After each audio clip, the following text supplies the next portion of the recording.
जय हिंद दोस्तों, आप सभी का स्वागत है अपना YouTube चैनल 5 स्टार क्लासेस में। तो आज हम पढ़ने वाले हैं भारत के बाघ अभयारण्य। भारत में जितने भी बाघ अभयारण्य हैं हम उन सब के बारे में आज जानेंगे। तो शुरू करते हैं। अब भारत के 18 राज्यों में बाघ पाया जाता है। भारत के 18 राज्यों में बाघ पाया जाता है। जो राज्य है जितने भी हम सब देखेंगे यहाँ पर क्रम वाइज। तो इससे पहले भी कुछ सवाल आता है कि टाइगर मैन ऑफ इंडिया किनको कहा जाता है। टाइगर मैन ऑफ इंडिया, तो श्रृंखला को टाइगर मैन ऑफ इंडिया कहा जाता है। श्रृंखला को टाइगर मैन ऑफ इंडिया कहा जाता है। और एक और सवाल आता है कि प्रोजेक्ट टाइगर कब शुरू किया गया। जो इंदिरा गांधी के नेतृत्व में किया गया था वो 1973 प्रोजेक्ट टाइगर को शुरू किया गया। और एक और सवाल बनता है कि रेड डाटा बुक की स्थापना कब की गई।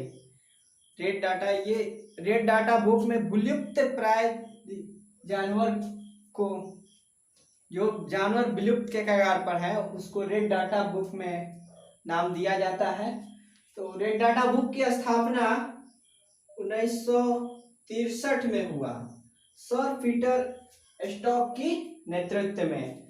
रेड डाटा बुक की स्थापना 1963 में सर पीटर स्टॉक के नेतृत्व में किया गया और इसमें प्रथम प्रकाशन 1964 में किया गया। तो इतने सवाल बनता है। शुरू करते हैं। असम में कौन कौन बाघ अभयारण्य है। नमेरी, मानस, काजीरंगा, ये 3 असम में बाघ रिजर्व है जो एग्जाम में पूछता है, इम्पोर्टेंट है। तो इसका ट्रिक हो जाएगा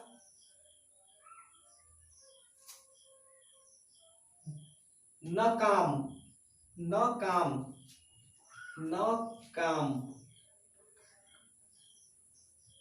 असम में ट्रिक हो जाएगा बाघ कभी भी शिकार करने में नाकाम नहीं होते हैं।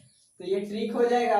असम में न से हो जाएगा नवेरी, का से हो जाएगा काजीरंगा और मा से हो जाएगा मानस। ठीक, नेक्स्ट पर आते हैं। अरुणाचल प्रदेश में नामदफा और पाकुई बाघ अभयारण्य है। तो नामदफा और पाकुई बाघ अभयारण्य अरुणाचल प्रदेश में है। ये जितने भी बाघ अभयारण्य है वो सब इम्पोर्टेंट है, कभी ना कभी एग्जाम के पार्ट हुआ है। तो नामदफा यानी कि इसका ट्रिक हो जाएगा अनाप और नाप। बाघ कभी कहता है कि आ मुझे नाप, तब वही अनाप। अ से हो जाएगा अरुणाचल प्रदेश और ना से हो जाएगा नामदफा और प से हो जाएगा पाकुई। ये मन में रखना है ये ट्रिक को। ठीक, उसके बाद है आंध्र प्रदेश में एक ही बाघ रिजर्व है, नागार्जुन सागर श्रीशैलम एक ही बाघ अभयारण्य है। इससे रिलेटेड और क्वेश्चन बनता है कि क्षेत्रफल की दृष्टि से भारत का सबसे बड़ा बाघ अभयारण्य कौन सा है। तो यही होगा नागार्जुन सागर श्रीशैलम बाघ अभयारण्य क्षेत्रफल की दृष्टि से सबसे बड़ा बाघ अभयारण्य है। उसके बाद हमारा है बिहार में एक ही बाघ अभयारण्य है वाल्मीकि। और नेक्स्ट है छत्तीसगढ़ में 3 है, इंद्रावती, अचानकमार, उदंती, सीता नदी। ये छत्तीसगढ़ में 3 ही है, इंद्रावती, अचानकमार, उदंती, सीता नदी। तो हमारा इसका ट्रिक हो जाएगा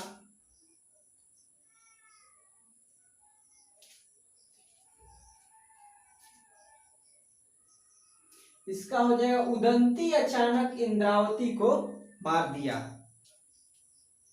उदंती एक बाघ की नाम है जो अचानक इंद्रावती को मार दिया। हम यहाँ बांध लेंगे कि उदंती एक बाघ की नाम है जो अचानक इंद्रावती को मार दिया।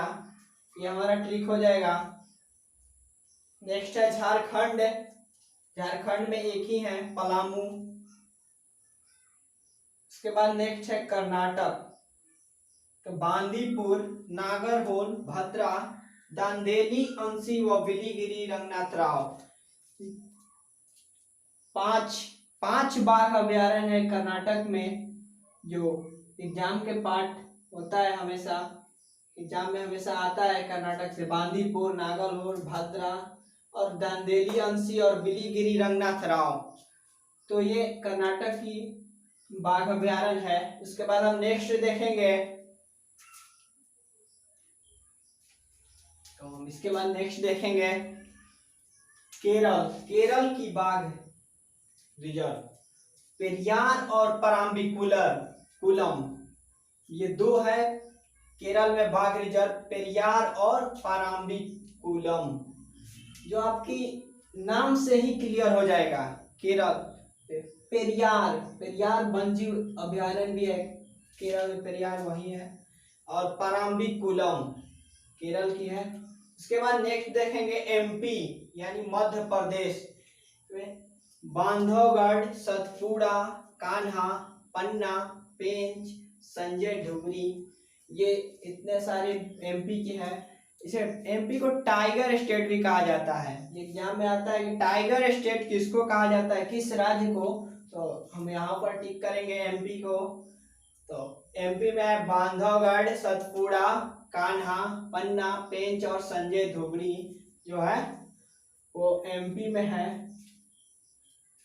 उसके बाद नेक्स्ट हमारा है महाराष्ट्र। महाराष्ट्र में है मेलाघाट, पेंच, तड़ोबा अंधेरी, सह्याद्री, नवेगंगा, नागजीरा और बोर। इतना सारे अगर पढ़ना है तो ये सब तो रटना ही पड़ेगा। जितने सारे बाघ अभ्यारण्य हैं ये सब रटना पड़ेगा। एग्जाम अगर निकालना है तो ये सब रटना ही पड़ेगा। मेलाघाट, पेंच, तड़ोबा अंधेरी, सह्याद्री, नवेगंगा, नागजीरा, बोर, ये सब महाराष्ट्र की है।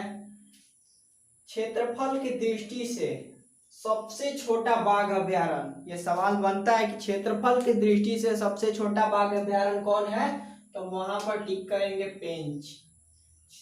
क्षेत्रफल पेंच महाराष्ट्र में भी है और मध्य प्रदेश में भी है। ये बॉर्डर पर है, तो कुछ भाग महाराष्ट्र में पड़ता है और कुछ भाग एमपी में पड़ जाता है, तो जिससे महाराष्ट्र मध्य प्रदेश में थोड़ा ज़्यादा है और एमपी में थोड़ा ये छोटा पड़ जाता है। इसीलिए सबसे क्षेत्रफल में सबसे छोटा बाघ अभ्यारण्य पूछे भारत में सबसे, तो वहां पर हम टिक करेंगे पेंच को।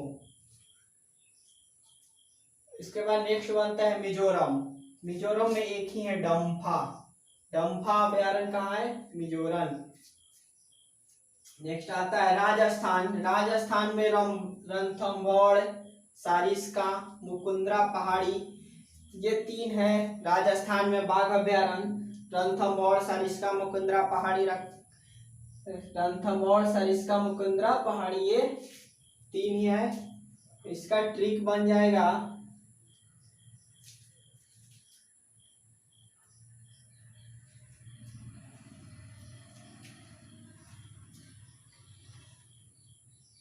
मूसर। मूसर याद कर लीजिए, मूसर। अगर आपको बाघ लखेत देगा तो आप क्या कीजिएगा, उसको आप मूसर लेकर जाइएगा। जो ओखली में कुटाता है वही मूसर। मूसर लेकर आप जाइएगा बाघ को मारने के लिए। और राजस्थान का है ये रणथंभौर, से रणथंभौर, और मुंह से हो जाएगा मुकुंदरा पहाड़ी, और स से हो जाएगा सरिस्का। इस यूपी का है बाघ अभ्यारण्य। दुधवा, अमानगढ़, पीलीभीती, ये तीन है। और यूपी में बाघ अभ्यारण्य दुधवा, अमानगढ़ और पीलीभीती बाघ अभ्यारण्य यूपी का है। तो इसका ट्रिक हम कर लेते हैं। इसका ट्रिक बन जाएगा क्या,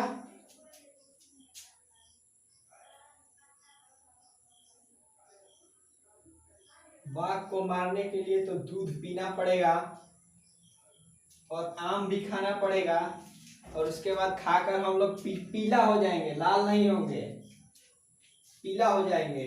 तो यूपी में यही हो जाएगा, दुधवा, मानगढ़ और पीलीभीती। उसके बाद नेक्स्ट है उत्तराखंड में जिम कार्बेट एक ही है, सबसे पुराना है ये, 1935 में इसकी स्थापना हुई थी जिम कार्बेट की, सबसे पुराना नेशनल पार्क है। इसका एक और नाम भी है हेली नेशनल पार्क, जो उत्तराखंड में है, एक ही है मिजोरम जिम कार्बेट राष्ट्रीय पार्क। उसके बाद हम लोग नेक्स्ट देखेंगे, तो हम नेक्स्ट देखते हैं 15 नंबर पश्चिम बंगाल की है, बुक्सा और सुंदरवन। बुक्सा और सुंदरवन पश्चिम बंगाल की बाघ अभ्यारण्य है। तो सबसे बड़ा डेल्टा, एक सवाल आता है, सबसे बड़ा डेल्टा वन कौन सा है, सुंदरवन, जो कहाँ है, पश्चिम बंगाल में है, और इसका कुछ भाग बांग्लादेश में भी पड़ता है सुंदरवन का।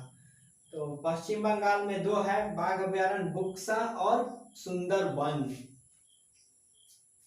सुब्बू, सुब्बू, सुब्बू किसी का नाम है, ये समझ लीजिए, सुब्बू बुलाइए, पश्चिम बंगाल में जब भी जाइए सुब्बू पुकारिए, सु से हो जाएगा सुंदरवन और भू से हो जाएगा बुक्सा। उसके बाद नेक्स्ट है तेलंगाना। तेलंगाना में एक ही है कवल, कवल बाघ अभ्यारण्य कहाँ है, तो तेलंगाना में है। उसके बाद नेक्स्ट है उड़ीसा। उड़ीसा में सिमलीपाल और सतकोसिया, ये दो ही है, सिमलीपाल और सतकोसिया। ये एग्जाम में बहुत बार आता है कि सिमलीपाल अभ्यारण्य, बाघ अभ्यारण्य किस राज्य में है, या सिमलीपाल अभ्यारण्य किस राज्य में है, तो वहां टिक करेंगे हम उड़ीसा। नेक्स्ट है तमिलनाडु, इसका तो नाम से ही पकड़ना पड़ेगा, कलकड़, मदुरई, अन्नामलाई, मुद्दुमलाई, सत्यमंगलम, इसका नाम से ही पकड़ना पड़ेगा, संस्कृत में ये नाम है, जो संस्कृत चलता है भाषा। तो तब ये इतना ही था। 18 बाघ अभ्यारण्य, भारत के 18 राज्यों में बाघ पाए जाते हैं, जो हम लोग ने देखा। पश्चिम बंगाल में बुक्सा और सुंदरवन, तेलंगाना में कवल, और उड़ीसा में सिमलीपाल और सतकोसिया है। तमिलनाडु में कलकड़, मदुरई, अन्नामलाई, मलय, सत्यमंगलम, इसको संस्कृत में पढ़िए, अन्नामलाई, मुद्दुमलाई, सत्यमंगलम, ऐसे करके कुछ भी करके याद कीजिए, मगर याद कीजिए। तो ये हमारा कुछ बाघ रिजर्व था, हम लोगों ने देखा। वीडियो अच्छा लगे तो लाइक कीजिए। हमारा ट्रिक का वीडियो देखने के लिए 5 स्टार क्लास सर्च कीजिए इंस्टा पर, या डिस्क्रिप्शन में लिंक दिया हुआ है, वहां पर जाकर सर्च कर सकते हैं, देख सकते हैं ट्रिक का क्लास। तो वीडियो अच्छा लगा तो लाइक कीजिए, धन्यवाद।